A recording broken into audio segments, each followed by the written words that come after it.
ஹalleluya. இந்த காலை வேளை நாங்கள் தேவனுடைய சன்னிதானத்தில் நாங்கள் ஜெபத்தில் இருப்போம். கர்த்தர் எங்களை வழிநடத்த வேண்டும். அவருடைய கிருபை எங்களை சூழ்ந்து கொண்டு எங்களை ஆசீர்வதிக்க வேண்டும் என்று நாங்கள் கொஞ்ச நேரம் தேவனை நோக்கி நாங்கள் பார்ப்போம்.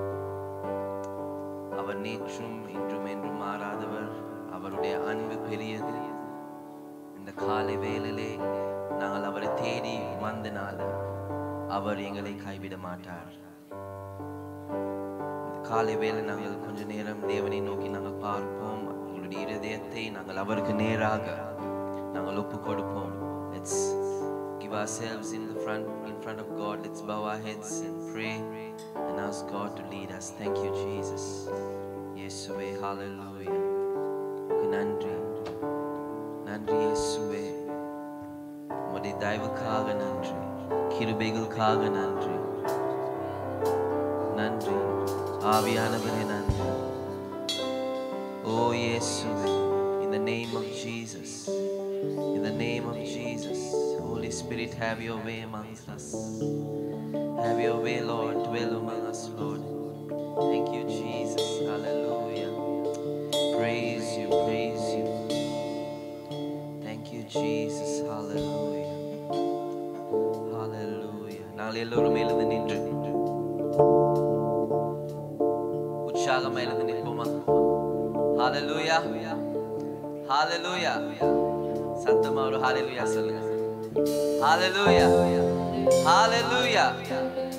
இயேசுவுடைய அன்பு இந்த இடத்தில் இருக்கிறது. Amen. The love of Christ is in our place and we have a reason to rejoice. எங்களுக்கு அவர் மூலியமாக எங்களுக்கு எங்களுடைய கவலைகள், கஷ்டங்கள் எல்லாம் நீக்கிவிடும். Amen.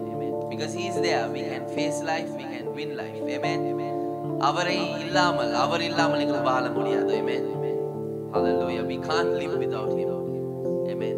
அவர் இருக்கிறனால தான் நாங்கள் உயிரோடு இருக்கிறோம், சவால்களை சந்திக்கிறோம்.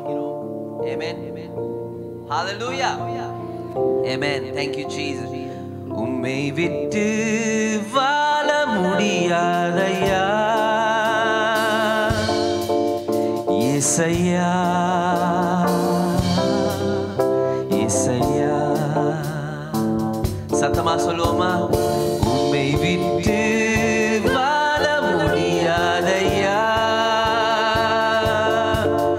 இயேசையா, இயேசையா. சபை சொல்லுமா சத்தமா? உம்மை விட்டு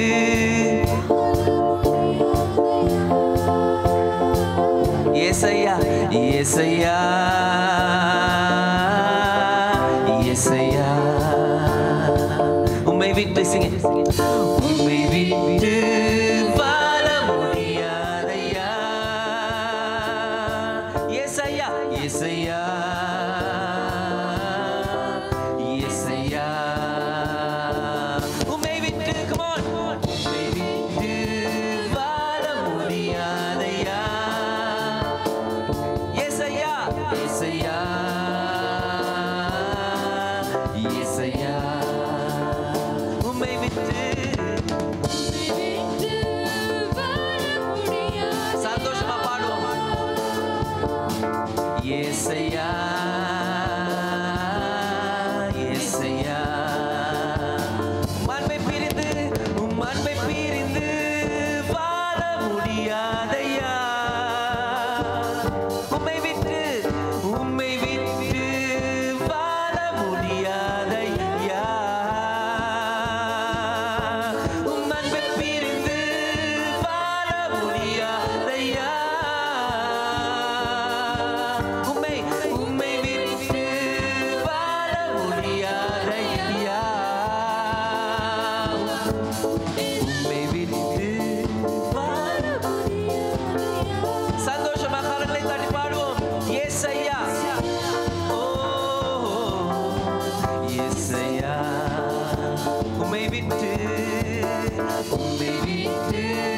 வாழ முடியாதையா இயேசையா, ஓ இயேசையா. என் அன்பே, என் அன்பே, என் உயிரே நீரே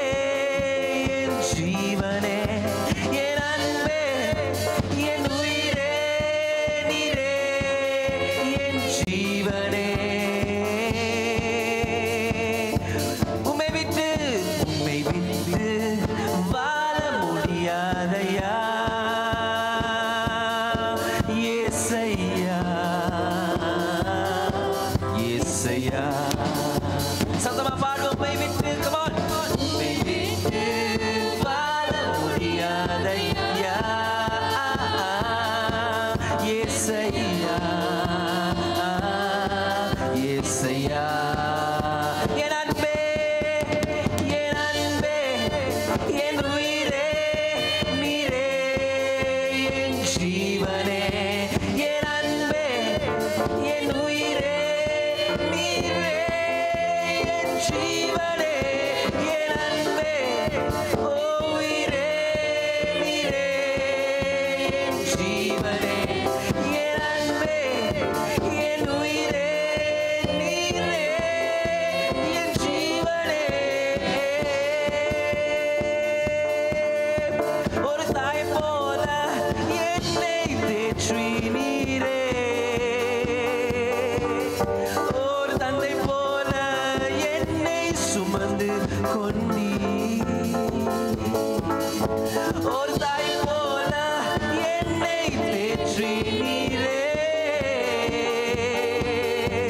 ஒரு தந்தை போல என்னை சுமந்து கொண்டீ ஒரு தாயை போல என்னை தேற்றி நீரே ஒரு தந்தை போல என்னை சுமந்து கொண்டீரே சொல்வோம் ஒரு தாயை போல என்னை தேற்றி நீரே ஒரு தந்தை போல என்னை சுமந்து கொண்டீரே என் அன்பே என் உயிரே நீரே என் ஜீவனே என் அன்பே பாடுவோம் என் உயிரே நீரே என் ஜீவனே உம்மை விட்டு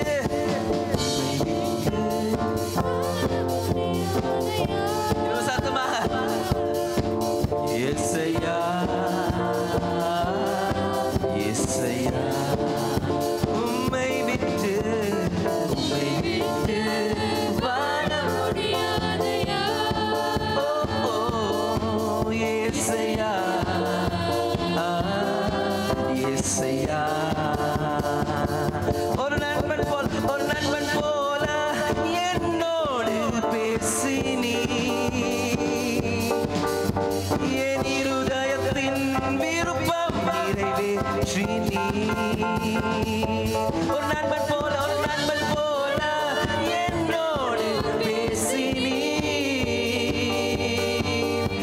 என் இருதயத்தின் விருப்பம் நிறைவேற்றி நீ ஒரு நண்பன் போல என்னோடு பேசினி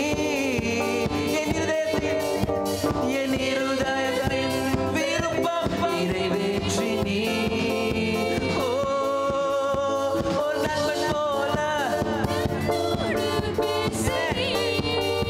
என் இருதயத்தின் விருப்பங்கள் என் இருதயத்தின் விருப்பம் நிறைவேற்றி நீ என் அன்பே என் உயிரே நீரே என் ஜீவனே என் அன்பே என் உயிரே நீரே என் ஜீவனே சொல்லுவோம் என் அன்பே என் உயிரே நீரே என் ஜீவனே என் அன்பே என் உயிரே நீரே என் ஜீவனே என் அன்பே என் உயிரே நீரே என் ஜீவனே என் அன்பே என் உயிரே நீரே என் ஜீவனே உம்மை விட்டு வாழ முடியாதையா ஏசையா ஏசையா உம்மை விட்டு வாழ యేసయ్యా యేసయ్యా உம்மாண்மை பிரிந்து come on உம்மாண்மை பிரிந்து வாழ முடியாதையா உம்மை விட்டு வாழ முடியாதையா உம்மாண்மை பிரிந்து வாழ முடியாதையா உம்மை விட்டு வாழ முடியாதையா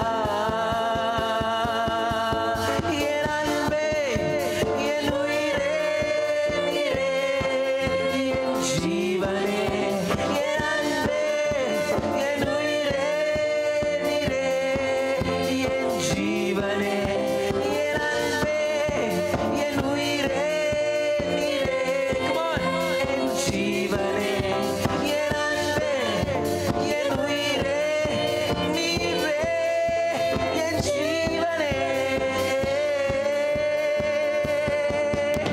என் அன்பே என் உயிரே நீரே என் ஜீவனே சொல்லுமா என் அன்பே என் உயிரே நீரே என் ஜீவனே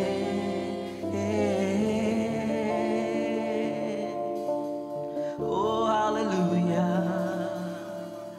அவரே நம்முடைய ஜீவன் அவரே நம்முடைய பலன் அவர் நம்மை தாயை போல தேற்றினார் ஹalleluya அவரே நம்முடைய பலனாக இருக்கிறார் இந்த காலை வேளையிலே எவ்வளவு பள்ளத்தாக்கு பிரச்சனைகள் முகம் கொடுத்தாலும் அவர் நமக்கு ஆதரவாக இருக்கிற தேவனாக இருக்கிறார் amen hallelujah thank you Jesus praise you Lord we give you praises oh hallelujah oh yes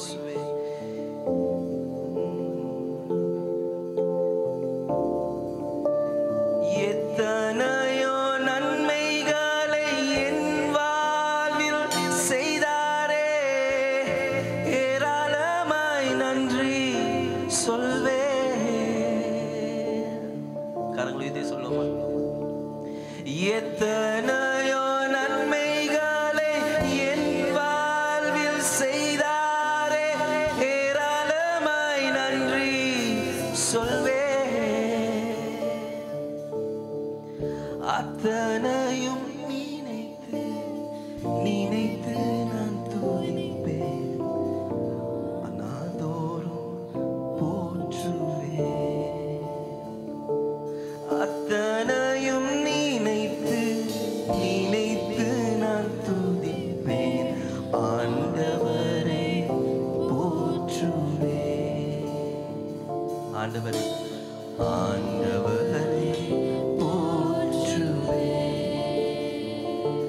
நன்றி சொல்லாமல் இருக்கவே முடியாது பல நன்மை செய்த இயேசுவுக்கு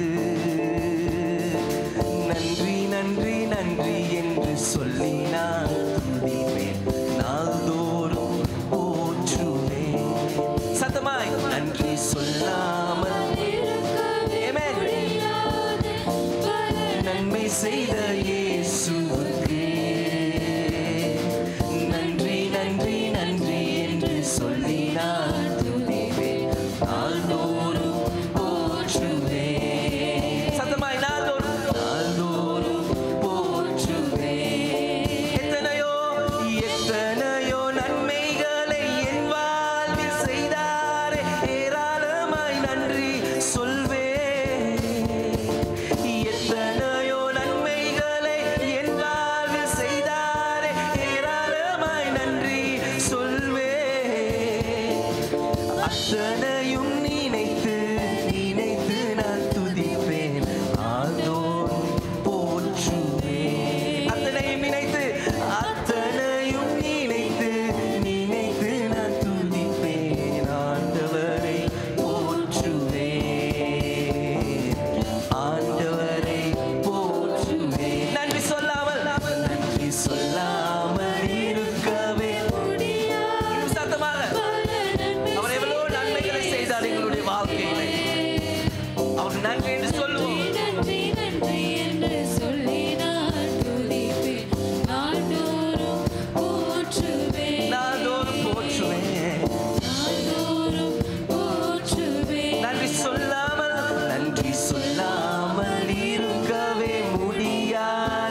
வாழ வைத்தீரையா. மீண்டும் ஜீவனை கொடுத்து நீரே வாழ வைத்தீரையா. வாழ வைத்தீரையா. நன்றி சொல்லாமல் இருக்கவே முடியாது. பல நன்மை செய்த இயேசுவுக்கு நன்றி நன்றி நன்றி என்று சொல்லி நான் துதிப்பேன். நாள்தோறும் போற்றுவேன். நாள்தோறும் போற்றுவேன். சத்தமாய் நன்றி சொல்லாமல் நன்றி சொல்லாமல் இருக்கவே முடியாது. பல நன்மை செய்த இயேசுவுக்கு நன்றி நன்றி நன்றி என்று சொல்லி நான் துதிப்பேன். நாள்தோறும் போற்றுவேன். நாள்தோறும் போற்றுவேன். தேவன் அருளிய சொல்லி முடியாத இவுகளுக்காய் ஸ்தோத்திரம். தேவன் அருளிய சொல்லி முடியாத இவுகளுக்காய் ஸ்தோத்திரம். அளவில்லா அவரின் கிருபைகளுக்காய் ஆயுள் முழுதும் ஸ்தோத்திரம். அளவில்லா அவரின் கிருபைகளுக்காய் ஆயுள் முழுதும் ஸ்தோத்திரம்.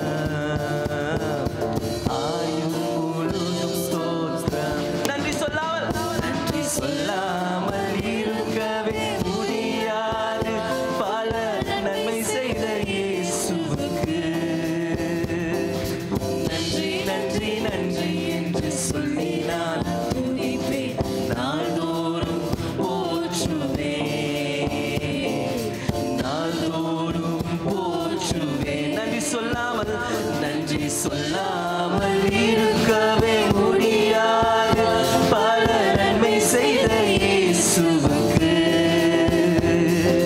நன்றி நன்றி நன்றி என்று சொல்லி நான் துதிப்பேன். நாள்தோறும் போற்றுவேன். நாள்தோறும் போற்றுவேன். நன்றி சொல்லாமல் இருக்கவே சத்தமாக பாடுவோம். அவன் நன்மைகளை உடனே வாழ்க்கையை செய்தவர் இனியும் செய்வார். Hallelujah. Thank you, Lord. நாள்தோறும் போற்றுவேன். நாள்தோறும் போற்றுவேன். நாள்தோறும் போற்றுவேன். தேவன் அருளிய சொல்லி முடியாத இவுகளுக்காய் ஸ்தோத்திரம். தேவன் அருளிய சொல்லி முடியாத இவுகளுக்காய் ஸ்தோத்திரம். அளவில்லாமரின் கிருபைகளுக்காய் ஆயுள் முழுதும் ஸ்தோத்திரம். Amen. அளவில்லாமரின் கிருபைகளுக்காய் ஆயுள் முழுதும் ஸ்தோத்திரம். கரங்களை உயர்த்தி நன்றி சொல்லாமல் இருக்கவே முடியாது. பல நன்மை செய்த இயேசு நன்மைகளை செய்து நன்றி நன்றி நன்றி என்று சொல்லி நான் துதிப்பேன். நாள்தோறும் போற்றுவேன். நன்றி சொல்லாமல் இருக்கவே முடியாது. பல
அத்தனை நினைத்து அத்தனையும் நினைத்து நினைத்து நான் துதிப்பேன் ஆண்டவரை போற்றுவேன் ஆண்டவரை போற்றுவேன் நன்றி சொல்லாமல் நன்றி சொல்லாமல் இருக்கவே முடியாத பல நன்மை செய்த இயேசுவுக்கு நன்றி நன்றி நன்றி என்று சொல்லி நான் துதிப்பேன் ஆதோறும் போற்றுவேன் ஓ நாள்தோறும் போற்றுவேன் ஹalleluya ஓ இயேசுவே உம்மை போற்றுகிறோம் ஓ நீர் மாறாதவர் இயேசுவே ஆவியானவரே நீர் வாரும் ஓ ஹalleluya in the name of Jesus இப்பொழுது பலனற்ற நேரம் அவர் பலனாய் வந்து எங்களுக்கு பலத்தை தருகிற தேவனாக இருக்கிறார். He comes in our weakness. He strengthens us. He strengthens you and me. Thank you, Jesus. Thank you, Jesus. Hallelujah. Thank you, Lord. We praise you. Praise you. Praise you. Praise you. Hallelujah. துதிங்கள். அவர் துதியின் மத்தியில் அவர் வாசம் செய்கிற தேவன். இன்றைய நாள் எவ்வளவு காரியங்களை எங்களுடைய வாழ்க்கையில செய்தவர் இனியும் செய்ய வல்லவர். ஓ ஹalleluya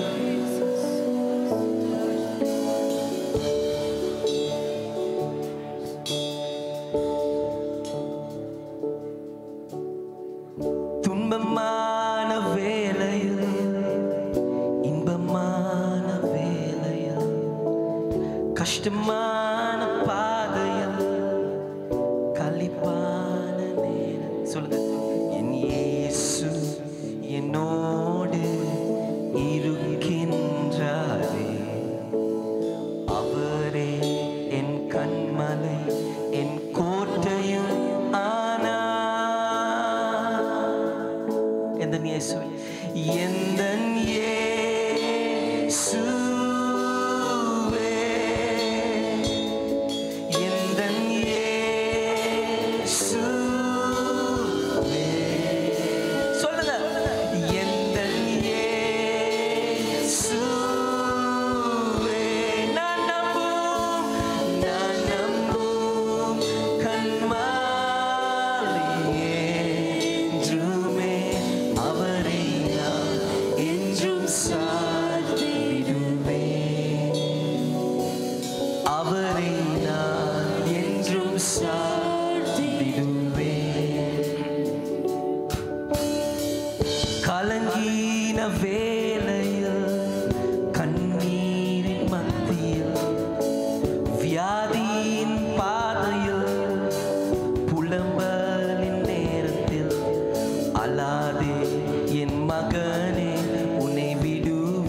ஜீசஸ், நீரே துதிக்கு பாத்திரர், உமக்கே மகிமை எல்லாம். உம்மை போல யாரும் இல்லை இயேசுவே, உம்மை போல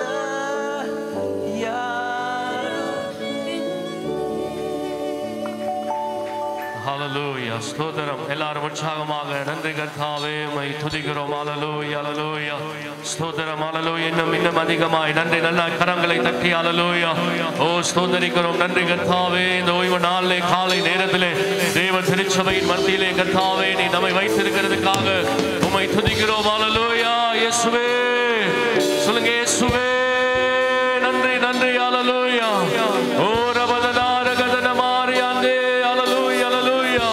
நன்றி அப்பா, இந்த காலை நேரம் ஓய்வு நாளிலே தேவன் வைத்திருக்கிற நன்மைக்காக கிருபைக்காக உம்மை துதிக்கிறோம். ஹalleluya இயேசுவே நன்றி நன்றி கர்த்தாவே, உம்மை துதிக்கிறோம் ஆராதிக்கிறோம். நன்றி கர்த்தாவே நன்றி. ஹalleluya பரலோக பிதாவே, இந்த நாளுக்காக உம்மை துதிக்கிறோம். இந்த ஓய்வு நாளிலே உம்முடைய திருச்சபையில் உம்முடைய ஜனங்களை சேர்த்து ஆண்டவரே உம்மை ஆராதிக்க, ஆண்டவரே உம்மை சேவிக்க நீர் கொடுத்த நல்ல தருணத்துக்காக நன்றி கர்த்தாவே. அது மாத்திரமல்ல, இந்த நாளும் இந்த காலை நேரத்திலே பார்க்க போகிற இந்த வார்த்தை ஆசீர்வதியும். அது மாத்திரமல்ல கர்த்தா, விசேஷமாக இந்த ஆராதனை நேரலையிலே பார்த்து கொண்டிருக்கிற ஒவ்வொருவருக்காக ஜெபிக்கிறோம். இந்த ஓய்வு நாள் ஒரு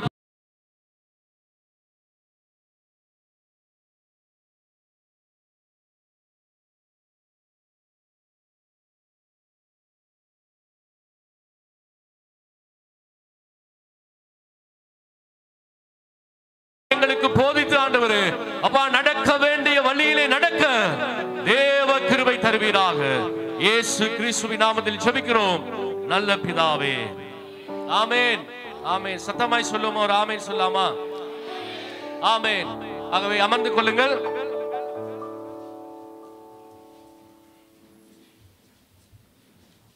ஜீவிக்கிற இயேசு கிறிஸ்துவின் நாமத்தினாலே இந்த காலை நேரத்திலே உங்கள் யாவரை வாழ்த்துவதோடு, இந்த ஆராதனை இந்த தேவ செய்தியை நேரலையிலே பார்த்து கொண்டிருக்கிற நம்முடைய ஓசன்னா டிவி நேயர்கள், அது மாத்திரமல்ல யாரெல்லாம் இதிலே இணைந்திருக்கிறார்கள் அவர்கள் எல்லோருக்கும் இயேசு கிறிஸ்துவின் நாமத்தில் இனிய வாழ்த்துக்களை தெரிவித்துக் கொள்கிறேன். ஹalleluya தேவன் நல்லவர். நேரடியாக நாம் தேவனுடைய செய்திக்கு நாம் கடந்து போவோம். இதனாலும் ஒரு தலைப்பின் கீழே நான் ஒரு செய்தி உங்களோடு பகிர்ந்து கொள்ள ஆயத்தமாக இருக்கிறேன். நீங்கள் ஆயத்தமாக இருக்கிறீர்களா? ஆமென். ஆகவே காலையிலே நீங்கள் உற்சாகமா இருக்கிறீர்கள்.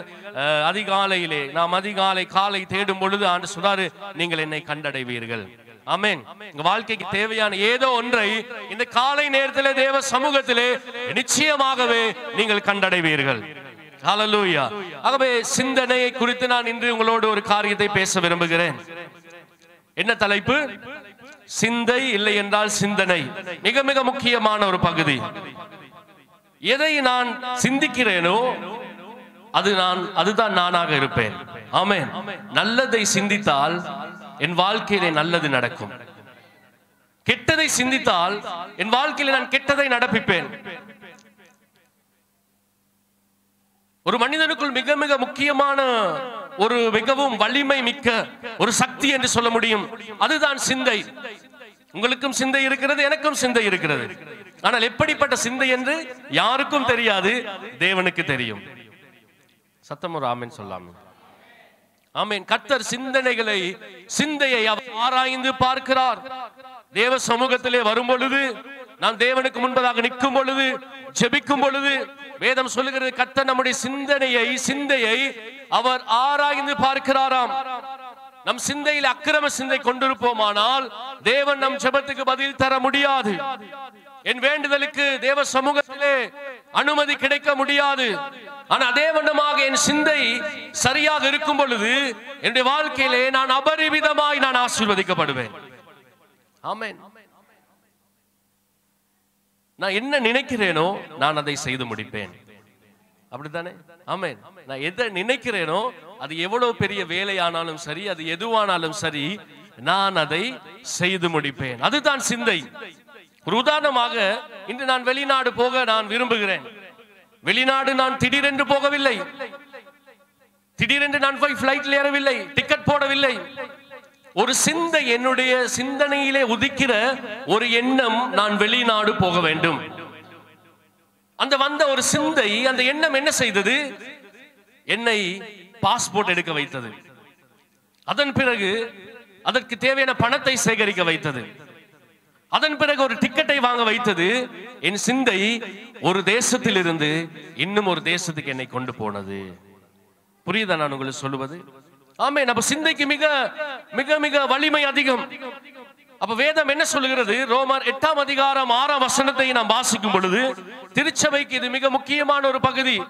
சிந்தை பெரியவர்களா இருக்கலாம், சிறியவர்களா இருக்கலாம், சிந்தைக்கு வயது போக முடியாது. சிந்தனை எந்த வயதிலும் எதையும் சிந்திக்கலாம்.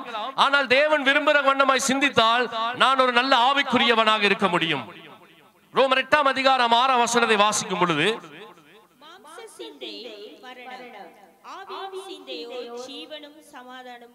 ஆமென். வேதம் என்ன சொல்கிறது? ரோமர் 8ஆம் அதிகாரத்திலே நாம் வாசித்தோம் 6ஆம் வசனத்திலே, மாம்ச சிந்தை மரணம், ஆவியின் சிந்தையோ ஜீவனும் சமாதானமும். சத்தமாக ஒரு ஆமென் சொல்லவும். ஒரு ஆமென் சொல்றீங்களா? நல்ல சத்தமா, உற்சாகமா, நல்லா சொல்லுங்க. ஆமென். ஹல்லேலூயா. தேவ சமூகத்தில் எதை செய்தாலும் நன்றாய் செய்யுங்கள். ஆமென். அப்ப ஆண்டு வேதத்திலே தெளிவாய் ஆண்டவர் சொல்லுகிறார், மாம்சத்தின்படி சிந்தித்தால், இந்த சிந்தனையை பிரிக்கலாம். ஒன்று மாம்சத்தின்படி சிந்தித்தல், இன்னொன்று ஆவியின்படி சிந்தித்தல். திருச்சபையில் இருக்கிறபடியினால் நான் மாம்சத்திலே சிந்திக்க மாட்டேன் என்று சொல்ல முடியாது. இல்லை, இன்று அநேகரை பார்க்கும் பொழுது மாம்சத்திலே சிந்திக்கிறார்கள். ஆனால் ஆவியிலே சிந்தித்தால் வேதம் சொல்லுகிறது, அது ஜீவனும் சமாதானத்தையும் உண்டு பண்ணும். ஹல்லேலூயா. ஆமென். அப்ப நல்ல சிந்தை என்ன செய்கிறது? ஒரு நல்ல மனிதனை பிரதிபலிக்கிறது.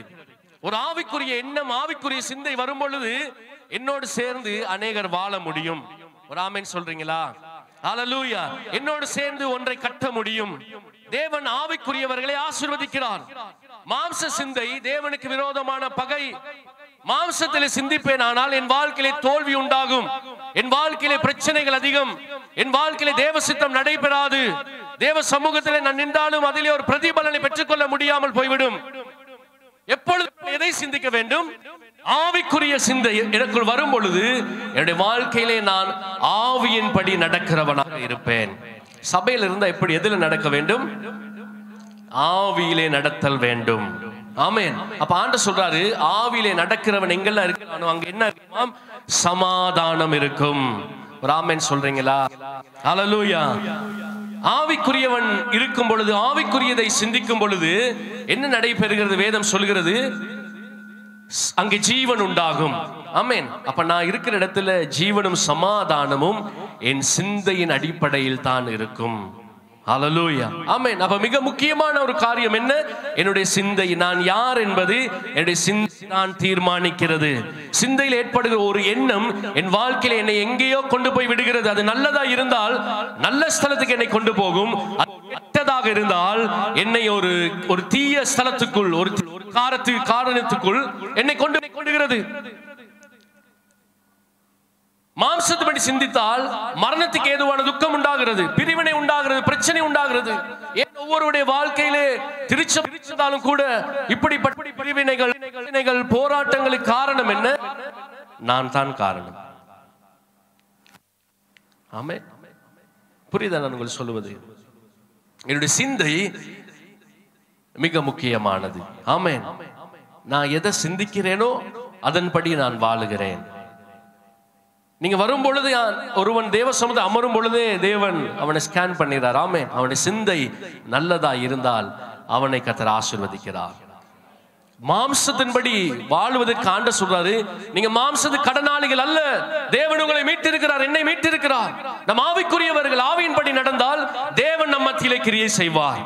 என் குடும்பத்தின் மத்தியிலே கர்த்தர் கிரியை செய்வார்.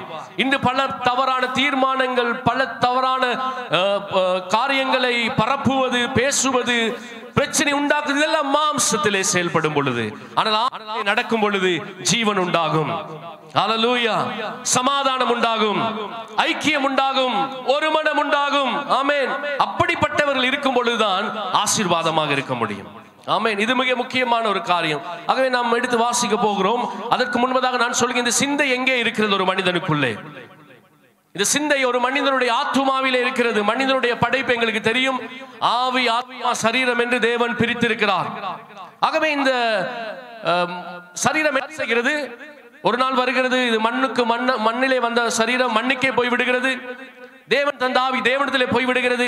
ஆனால் இந்த ஆத்துமா எங்கே இருக்கிறது என்றால், அது நல்லது செய்திருந்தால், ரட்சிக்கப்பட்டு தேவனுடைய வழியிலே வாழ்ந்திருந்தால் பரலோகத்துக்கு போகிறது, இல்லை என்றால் நரகத்துக்கு போகிறது. அப்ப இந்த ஆத்துமாவை யாராலும் அழிக்க முடியாது. இந்த ஆத்துமாவை ரட்சிக்கத்தான் என் ஆண்டவராகிய இயேசு கிறிஸ்து இந்த பூமிக்கு வந்தார். ஹல்லேலூயா.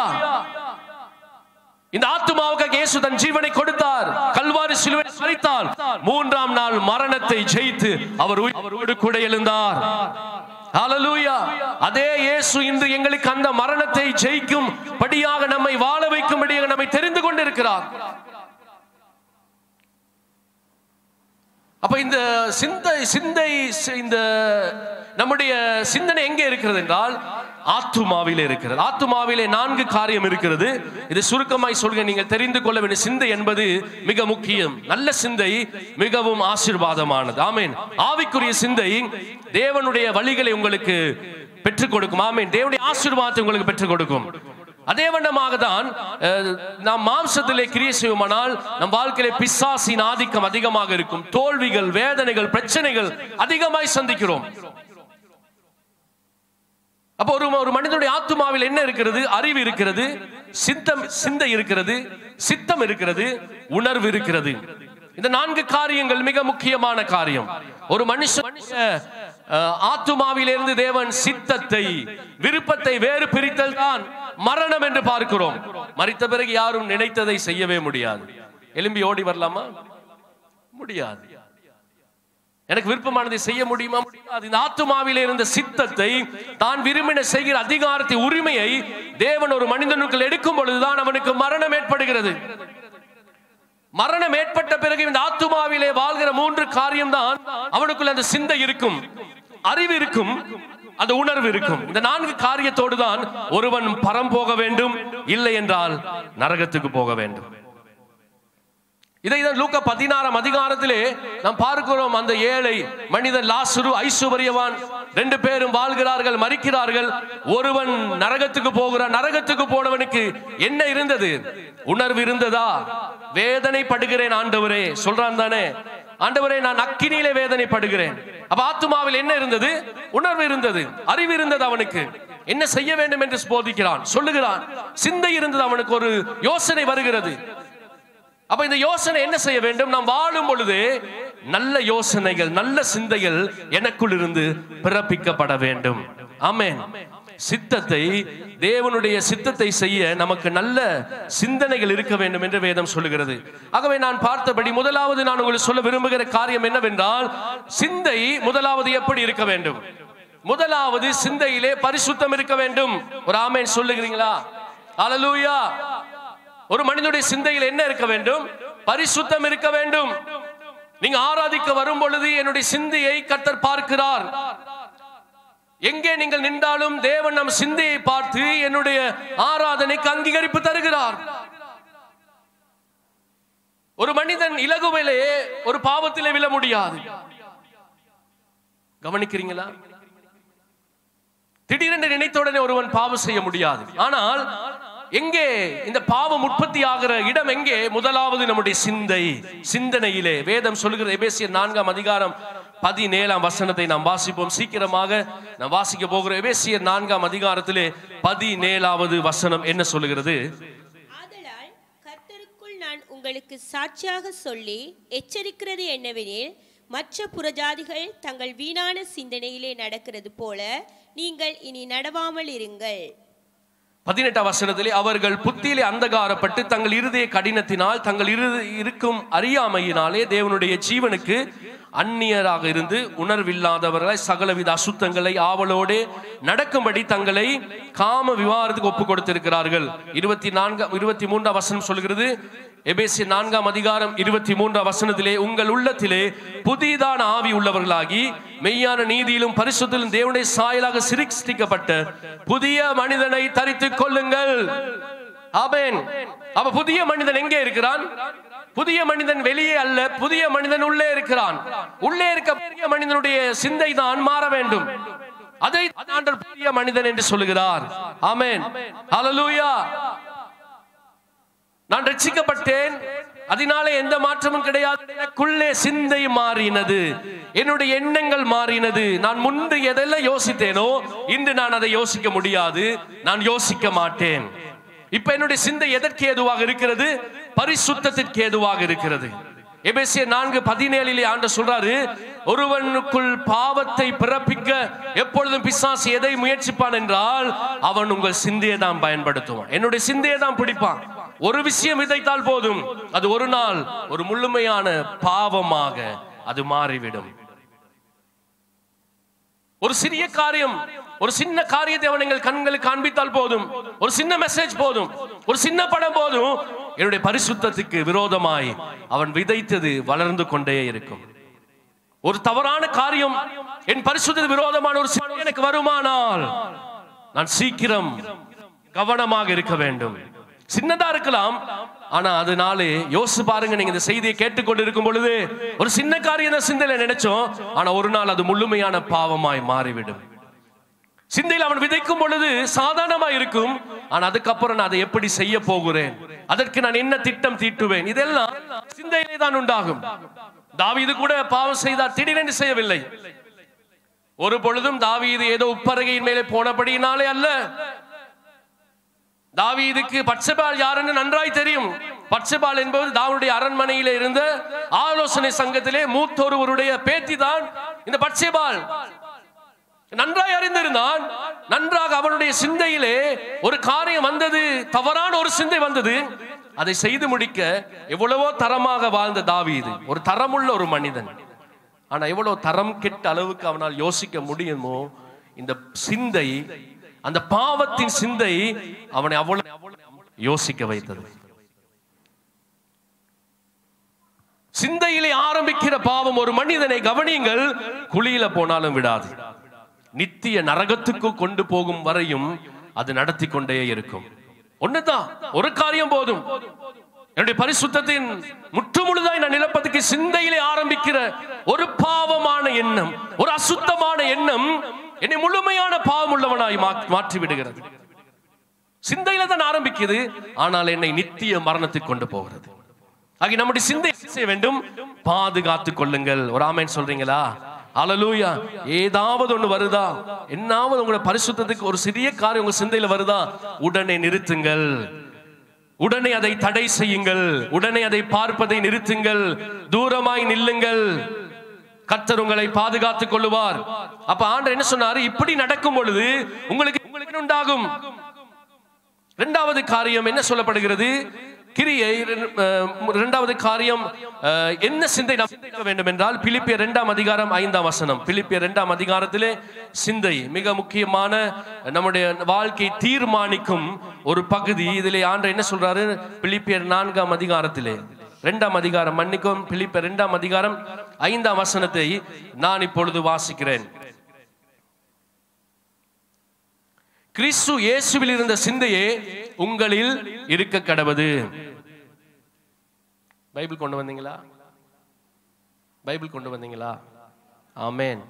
எல்லாரும் எடுத்து வாசிப்போம். அது பிலிப்பியர் 2 என்ன சொல்லுகிற சிந்தை?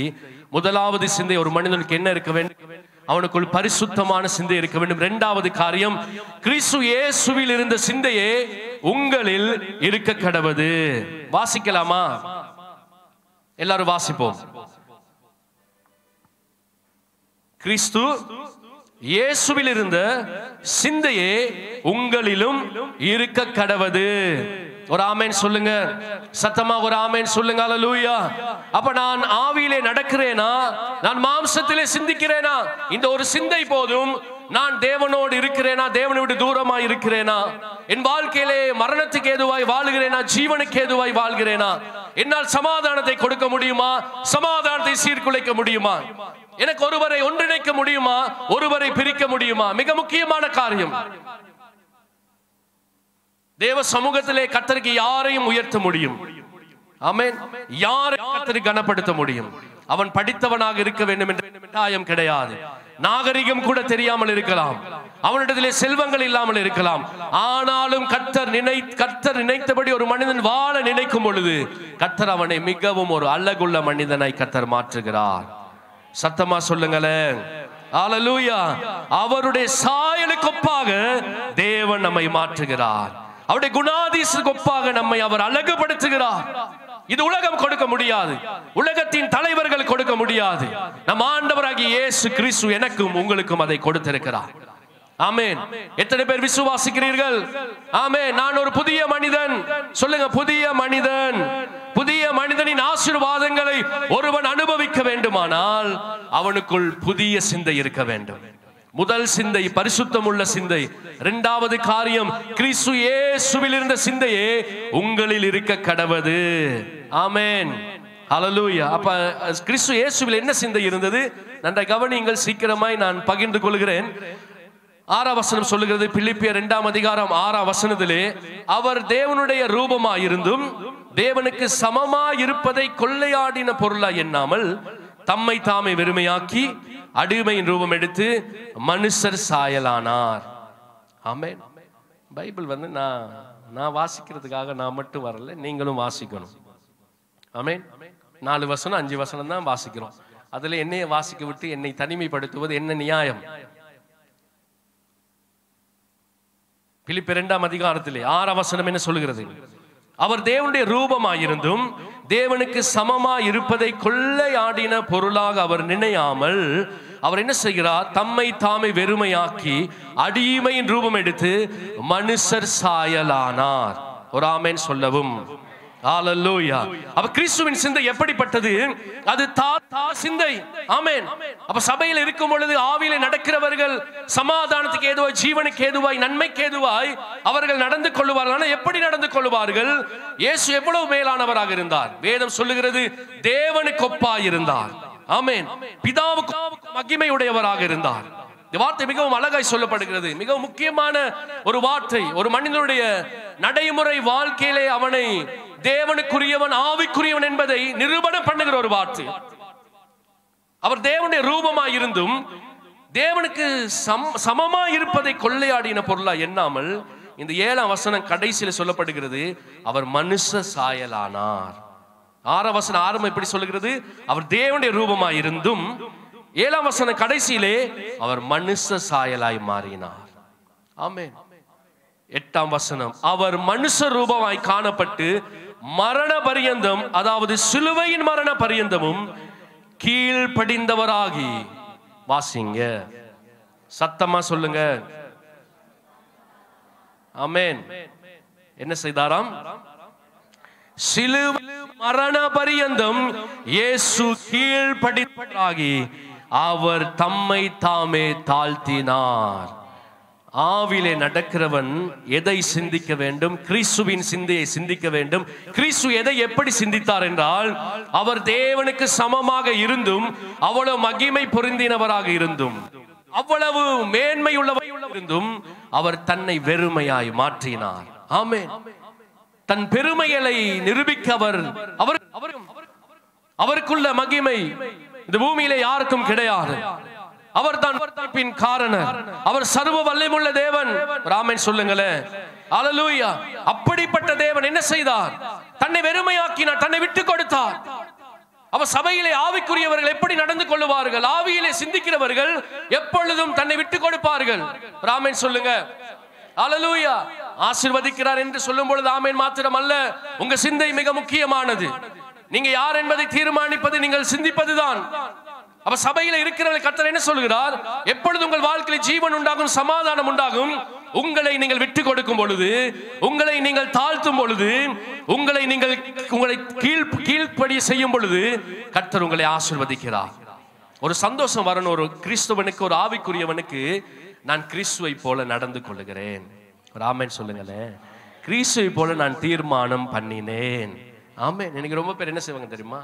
உலகத்தில் யாரெல்லாம் பெஸ்ட் ஃப்ரெண்டாக இருக்காங்களோ அவன் சொல்றதெல்லாம் கேட்கறது, ஆனால் சபையில தான் இருக்குது. எடுக்கிற தீர்மானம் எல்லாம் தலைகீழ தான் இருக்கும்.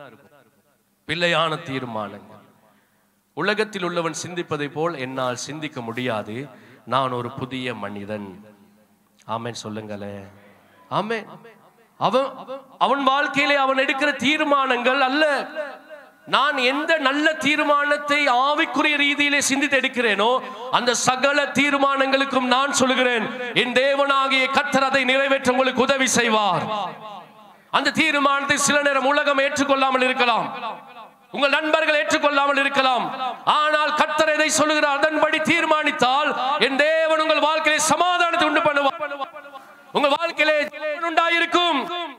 உங்க வாழ்க்கையிலே பிரிவினைகள் மாறும், அவமானங்கள் மாறும். வெளியே இருந்து யார் எதை செய்தும் வேலை இல்லை, நான் உள்ளுக்கு சரியா இருக்கணும். ஆமென் சொல்லுங்களேன். நான் சரியா இருக்கணும், அதை சொல்லுங்களேன். உள்ளுக்கு நான் சரியா இருக்கணும். ஆமென், ஆமென். கர்த்தர் நல்லவர். அப்ப கிறிஸ்துவின் சிந்தை என்னது? உங்களை சிலுவை பரியந்தம் தாழ்த்தினாராம். ஒரு நேரம் அல்ல, 2 நேரம் அல்ல, ஒரு பெரிய வேலைக்கு தன்னை தாழ்த்தினார். அதன் பிறகு இல்லை, அவர் மரண பரியந்தம் தன்னை தாழ்த்தினார். மரண பரியந்தம் சிலுவையிலே அந்த கடைசி மூச்சு விடும் வரையிலும் பிதாவுக்கு அவர் கீழ்ப்படிந்தவராக இருந்தார். கீழ்ப்படிதல் என்பது அது தேவனுடைய குணாதிசயம். ஆமென். கிறிஸ்துவின் குணாதிசயம். தேவனுக்கு கீழ்ப்படியுங்கள், திருச்சபைக்கு கீழ்ப்படியுங்கள், உங்கள் போதகருக்கு கீழ்ப்படியுங்கள், பெற்றோருக்கு கீழ்ப்படியுங்கள், பெரியோருக்கு கீழ்ப்படியுங்கள். இந்த கீழ்ப்படிதல் எங்கே இருந்தது? என் கிறிஸ்துவின் சிந்தையிலே இருக்கிறது. கீழ்ப்படியாமை இருக்கிறது, மாம்சத்திலே வெளிப்படுகிறது. ரொம்ப பேர் ஆண்டவருக்கு கீழ்ப்படிவேன், நான் மற்ற யாருக்கும் கீழ்ப்படிய மாட்டேன். ரொம்ப பேர் பார்த்திருப்பீங்க. அவருக்கு எல்லாம் ஆமென். நான் உண்மையை சொல்லவா, அவருக்கு கீழ்ப்படுகிறவன் யாருக்கெல்லாம் கீழ்ப்படியணுமோ கனம் பண்ணணுமோ நிச்சயமாய் செய்வான். ஆமென். ஆண்டவருக்காக வாழ நினைத்து அவனுக்காக செயல்படும் பொழுது, கீழ்ப்படியும் பொழுது எல்லோரும் மதிக்கும்படி ஏற்றுக்கொள்ளும்படி ஒருவனால் வாழ முடியும். ஆமென். அப்போ ஒரு ஒரு ஸ்தலத்திலே நாம் இருக்கும் பொழுது, வேலை செய்யும் பொழுது, ஊழியம் செய்யும் பொழுது, ஒரு குடும்பத்தில் இருக்கும் பொழுது நமக்கு என்ன இருக்க வேண்டும்? நமக்கு நம்மளை தாழ்த்த வேண்டும், நமக்கு கீழ்ப்படிதல் இருக்க வேண்டும். ஆமென். கீழ்ப்படியும் பொழுதுதான் ஆசீர்வாதம். ஒரு ஆமென் சொல்லுங்க. அல்லேலூயா. கீழ்ப்படுகிற சிந்தை நமக்கு வர வேண்டும். கீழ்ப்படுகிற மாதிரி நடிக்க முடியும். நடிக்கிறவங்களுக்கு ஒரு நாள் நடிக்கலாம், 2 நாள் நடிக்கலாம், 3 நாள் நடிக்கலாம், வாழ்நாள் முழுதும் நடிக்க முடியாது. ஆமென். ஆனா நடிக்கிறதுனால் ஆசீர்வாதம் இல்லை. என் சிந்தையை மாற்றுவதனாலே பரலோகத்தின் தேவனால் நான் ஆசீர்வதிக்கப்படுவேன். ஆமென். ஒரு கீழ்ப்படுகிறவன் என்னோடு இருக்கும் பொழுது அது எனக்கு மிகவும் ஆசீர்வாதம், அதையும் பார்க்கிலும் அவங்களுக்கும் ஆசீர்வாதம். அப்படித்தானே? இது உங்களுக்கும் அதுதான், எனக்கும் அதுதான். ஆமென். ஒருவர் உண்மையா எங்களுக்கு கீழ்ப்படியும் பொழுது எவ்வளவு சந்தோஷம் அடைகிறோம். அதே வண்ணமாக தான் தேவன். சிந்தையிலே இந்த கீழ்ப்படிதலை அணிந்து கொள்ளுங்கள். ஆமென் சொல்லுங்க. தரித்துக் கொள்ளுங்கள். ஆமென். தாழ்மையை தரித்துக் கொள்ளுங்கள்.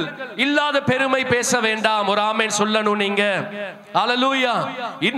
நினைப்பதற்கு மிஞ்சிய நினைக்க வேணாம். இயேசுக்கு நினைக்க இருந்தது, அவர் அவ்வளவு பெரியவராக இருந்தும் சாதாரணமான அவர் மனுஷ ரூபம் எடுத்தார். அவ்வளவு தூரம் தன்னை விட்டு கொடுத்தார். இதுதான் இயேசுவின் சிந்தை. எவ்வளவு அழகுள்ள ஒரு சிந்தை. 3வது காரம் கடைசியாக எடுத்து வாசிப்போம். இதை நான் கலந்துதான் ஒன்றாய் பேச முடியும், நேரம் போதாதபடியினாலே எடுத்து வாசிப்போம். பிலிப்பியர் 4ஆம் அதிகாரத்திலே இன்னும் ஒரு வசனம் சொல்லப்படுது. 8ஆம் வசனம். சீக்கிரமாய் கவனிங்கள், நான் வாசிக்கிறேன். கடைசியாக சகோதரரே, உண்மை உள்ளவைகள் எவைகளோ, ஒழுக்கம் உள்ளவைகள் எவைகளோ, நீதி உள்ளவைகள் எவைகளோ, கற்புள்ளவைகள் எவைகளோ, அன்புள்ளவைகள் எவைகளோ, நற்கீர்த்தி உள்ளவைகள் எவைகளோ, புண்ணியம் எதுவோ, புகழ் எதுவோ அவைகளை சொல்லுங்களேன். சபை பேசணும். ஆமென். 2020 இருந்து நம்ம பேசிக்கொண்டே இருக்க போறோம். ஒரு ஆமென் சொல்லுங்க. எதை சொன்னார் ஆண்டவர்? கடைசியா சொல்லுங்க. புகழ் எதுவோ அவைகளையே. சத்தமா பேசுங்க பிரதர்ஸ், பேச மாட்டீங்களா? ஆமென். என்ன சொல்றார் ஆண்டவர்? அவைகளை சிந்தித்துக் கொண்டிருங்கள். ஆமென். அப்ப எதை சிந்திக்கணும் ஒரு மனிதன்?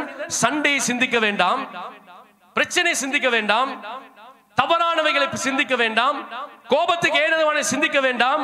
ஆண்டு சொல்றார், உண்மை உள்ளவைகளை சிந்தியுங்கள். புகழ் எதுவோ, புகழ்ச்சி எதுவோ, நற்கீர்த்தி எதுவோ, இதை யோசிச்சுட்டே இருங்க. ஒரு நல்ல நறுமணம் உள்ள ஒரு மனிதனாய், ஒரு கிறிஸ்தவனாய், ஆவிக்குரியவனாய் கர்த்தர் என்னை வாழ வைக்கிறார். ஒரு ஆமென் சொல்லுங்களேன். ஆமென். சண்டை பிடிப்பதினாலே, ஒருவனை சண்டை பிடித்து வாயடித்து எதிர்த்து பேசி ஜெயிப்பதினாலே பெருமைப்பட வேண்டாம். விட்டு கொடுத்து மன்னிச்சுட்டு சமாதானமா போறீங்களா? நல்ல ஒரு கிறிஸ்தவன், நல்ல ஒரு ஆவிக்குரியவன். ஆமென் சொல்லுங்களேன். அங்கே ஜீவன் உண்டு, அங்கே சமாதானம் உண்டு. ஆமென். இந்த கொரோனா காலத்தை நான் பார்த்தேன், ரொம்ப வாட்ஸ்அப் இந்த ஃபேஸ்புக்ல எல்லாம் போட்டுட்டே இருந்தாங்க. அதில் 2-3 காரியம் என்ன பார்த்தேன்னா, கொரோனா வந்து பிறந்த வீட்டையும் புகுந்த வீட்டையும் பாடாய் படுத்துகிறது. அது இருக்க முடியுமா? பெண்ணாக இருக்க முடியுமா? நிச்சயமாகவே அங்க கீழே எல்லாம் அடிக்கிறாங்க. கட்டாயம் அது ஒரு பெண்ணாக தான் இருக்க முடியும். ஆமென். சும்மா உதாரணத்துக்கு நான் உங்களுக்கு சொல்லுகிறேன், பாடை படுத்துவதெல்லாம் ஆவிக்குரியவன் செய்ய மாட்டான். ஒரு ஆமென் சொல்றீங்களா? ஆமென். சண்டை பிடிக்கிறது ஆவிக்குரியவனுக்கு குணாதிசயம் அல்ல. எதிர்த்து பேசுவது அல்ல. இது புகழ்ச்சி கொண்டு வராது. எது புகழ்ச்சியை கொண்டு வரும்? நீங்கள் தேவ சமாதானத்துக்கு தேவனுக்கு இடம் கொடுக்கும் பொழுது உங்க வாழ்க்கையில ஒரு நல்ல சாட்சியும் ஒரு புகழ்ச்சியும் உண்டாகும். புண்ணியம் எதுவோ புகழ் எதுவோ அதை தியானம் பண்ணுங்கள். ஆமென் சொல்லுங்களேன். யோசிச்சு பாருங்க, இந்த வசனத்தை அதிகமாக பிரசங்கிக்க நேரம் இல்லை. ஆனா இந்த வார்த்தை எவ்வளவு ஒரு அழகுள்ள வார்த்தை. ஒரு மனிதனை, எப்படிப்பட்ட ஒரு மனிதனை எவ்வளவு நல்ல விதத்திலே சிந்திக்க வைத்து ஒருவனை தரம் உள்ளதாய் கர்த்தர் மாற்றுகிறார். ஆமென். ஒரு கிறிஸ்தவனுடைய குவாலிட்டி எங்க இருக்குது? எங்க இருக்குது? ஆமென். கோட்டில் கிடையாது, இல்லவே இல்லை. எங்க இருக்கு? இருதயத்தில் உண்டு. ஆமென். அப்ப ஆண்டவர் சொல்றாரு, உண்மையுள்ள எப்பொழுதும் உண்மையுள்ளவர்களை தியானியுங்கள், உண்மையுள்ளவர்களை சிந்தியுங்கள். பொய்களை பேச, பொய்களை பரப்புவதனாலே ஒரு பொழுதும் என் வாழ்க்கையிலே என் சிந்தையிலே ஆசீர்வாதத்தை பெற்றுக்கொள்ள முடியாது. ஆகவே ஒழுக்கம் உள்ளவைகள் எவைகள், நீதி உள்ளவைகள் எவைகள், கற்புள்ளவைகள், பரிசுத்தம் உள்ளவைகள் எவைகளோ அவைகளை வைத்துக் கொண்டிருங்கள். அவர்கள் இது இந்த வசனத்திலே மொத்த சாராம்சம் என்ன தெரியுமா? இங்கே தான் ஜீவனும் சமாதானமும் உண்டு. ஒரு ஆமென் சொல்லுங்க. ஆமென். இப்படி வாழ்றவங்க ஒரு நாளும் தவறான தீர்மானம் எடுக்க மாட்டார்கள். ஆமென். தவறானதை சிந்திக்க மாட்டார்கள். அவர்களோடு சேர்ந்து வாழ முடியும், அவரோடு சேர்ந்து ஒன்றாய் இருக்க முடியும். இப்படிப்பட்டவர் சபையில் இருக்கும் பொழுது சபை கட்டப்படும், குடும்பம் கட்டப்படும், தேவராட்சியம் கட்டப்படும். இது மிக முக்கியமான ஒரு பகுதியாக நாம் எல்லோரும் எழுந்திருந்து நாம் ஜெபிக்க போகிறோம். எல்லாரும் எழுந்திருப்போம். சிந்தை மிக மிக முக்கியம். என்னுடைய சிந்தையை பிசாசுக்கு இடம் கொடுக்க வேண்டாம். ஒரு அளவு நீங்கள் ஒரு ஸ்தலத்தில் அவனுக்கு இடம் கொடுக்கும் பொழுது அவன் நம் வாழ்க்கையிலே பலவிதமான காரியங்களுக்கு அவன் எதிர்த்து நிற்கிறான். தயவு செய்து எல்லாரும் அங்க போக வேண்டாம். கடைசி ஜெபத்துக்கு ஒருமனப்படுங்கள். ஆகவே இதை நேரலையிலே பார்த்து கொண்டிருக்கிற எல்லோரையும் கர்த்தர் தாமே ஆசீர்வதிப்பாராக. என்னுடைய சிந்தையின் ஆளுகை இன்று தேவனிடத்திலே நான் ஒப்புக் கொடுப்பேன். நான் எதை சிந்திக்கிறேனோ அதன்படி என் வாழ்க்கை அமைய போகிறது. நல்லதை சிந்தியுங்கள். நல்ல ஒரு எதிர்காலம் உண்டு. குறைகளை சிந்திக்க வேண்டாம், பிரச்சனைகளை சிந்திக்க வேண்டாம், வேதனைக்குரியதை சிந்திக்க வேண்டாம், இழக்கப்பட்டதை சிந்தித்துக் கொண்டே இருக்க வேண்டாம். கர்த்தர் ஒரு புதிய காரியத்தை செய்வார் என்பதை சிந்தியுங்கள். சிந்தையிலே பரிசுத்தத்தை காத்துக் கொள்ளுங்கள். சிந்தையில் தான் பரிசுத்தம் ஆரம்பிக்கப்படுகிறது. இரண்டாவது, கிறிஸ்துவில் இந்த சிந்தை உங்களில் இருக்க கடவுது. கிறிஸ்து தன்னை சிலுவை பரியந்தம் தாழ்த்தினார். தாழ்மை ஒரு அழகு. சிலுவை பரியந்தம், மரண பரியந்தம் இயேசு கிறிஸ்து கீழ்ப்படிந்தார். கீழ்ப்படிதல் அது நம்முடைய வாழ்க்கையிலே ஒரு நல்ல சிந்தை. அது மாத்திரமல்ல, கடைசியை பார்க்கிறோம் நாம், ஒழுக்கம் உள்ளவைகள், கற்புள்ளவைகள், உண்மை உள்ளவைகள் எவைகளோ அவைகளை தியானியுங்கள், அவைகளை சிந்தியுங்கள். தேவ சமாதானம் உண்டாகும். இதுவரை இல்லாத சமாதானத்தை கர்த்தர் கட்டளையிடுவார். ஜீவன் வாழ்க்கையில் உண்டாயிருக்கும். பிதாவே, இந்த நாளும் ஜெபிக்கிறோம். ஆண்டவரே, இந்த திருச்சபையில் நிற்கிறவர்களுக்காக ஜெபிக்கிறோம். இதை பார்த்து கொண்டு கேட்டுக்கொண்டிருக்கிற ஒவ்வொருவருக்காக ஜெபிக்கிறோம். கர்த்தாவே சுவாமி, இந்த நாளும் சிந்தையை சரியான சிந்தை உள்ளவர்களாய் மாற்றுவீராக. பரிசுத்தம் உள்ள சிந்தை உள்ளவர்களாய் மாற்றும் ஆண்டவரே. சிந்தையிலே ஒரு துளி அளவு கூட பிசாசுக்கு இடம் கொடாதபடி பரிசுத்தமாய் காத்துக்கொள்ள தேவ கிருபை கொடுப்பீராக. கர்த்தாவே ஜெபிக்கிறோம். கிறிஸ்து இயேசுவில் இருந்த சிந்தையே ஆண்டவரே நமக்கு உண்டாயிருப்பதாக. அந்த கீழ்ப்படிதல் உண்டாயிருப்பதாக. அந்த கர்த்தாவே தாழ்மை உண்டாயிருப்பதாக. கர்த்தாவே, பிலிப்பியர் 4:8 படி கர்த்தாவே சுவாமி ஆண்டவரே, அப்படிப்பட்ட காரியங்களை தியானிக்க தேவ கிருபை கொடுப்பீராக. ஆண்டவராகிய இயேசு கிறிஸ்துவின் நாமத்தில் ஜெபிக்கிறோம் நல்ல பிதாவே. ஆமென். சத்தமாக ஆமென்.